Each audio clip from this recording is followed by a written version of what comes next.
आम नियारा कला संस्कृति परंपरा पर्वपर्वाणी और ऐतिह्य पई आज आम सारा विश्व दरबार में परिचित।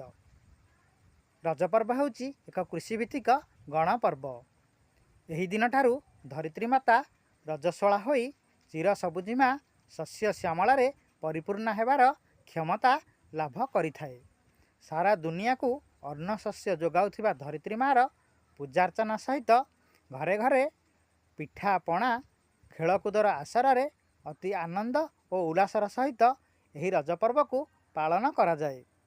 विशेषकर कुंवारी झील माने निजको नुआ वस्त्र परिधान करी सजबाज होई रजपान सहित पोड़पिठा खाई अति धूमधाम रे रज दोली सहित यही पर्व को पालन करिथांती।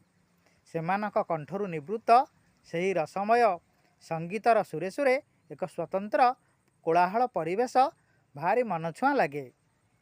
ओडिया मानकर प्रतिटी हृदय रे एक स्वतंत्र छाप सृष्टि करने सहित आम भितर थिबा भाईचारा संपर्क को यही पर्व आहुरी मजबूत करिथाए।